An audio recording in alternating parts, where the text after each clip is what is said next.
ఎవరైనా ప్రతి ఒక్కరు వాళ్ళ ఫీల్డ్‌లో వాళ్ళ ఫాదర్‌కి, వాళ్ళ కొడుకు వాళ్ళ ఫీల్డ్‌లో రావాలని తపన పడడం, ఇవన్నీ చేయడం యూజువల్‌గా తండ్రి తపన అది కామన్. ప్రతి ఒక్కరికి అది ఉంటుంది.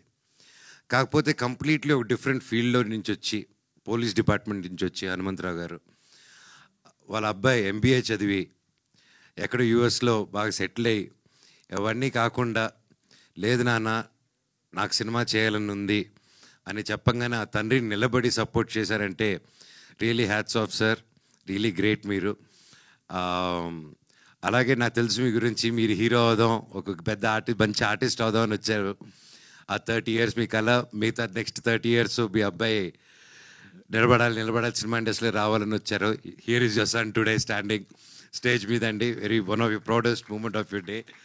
అండ్ ఇందాక వాళ్ళ అబ్బాయి మాట్లాడుకుంటూ ఉంటే అక్కడ ఆయన వెనకాల ఎయిట్ చేసుకుంటూ ఉన్నారు చాలా హ్యాపీనెస్తో. అది చూస్తూ నాకు కళ్ళల్లో నీళ్ళు వచ్చింది.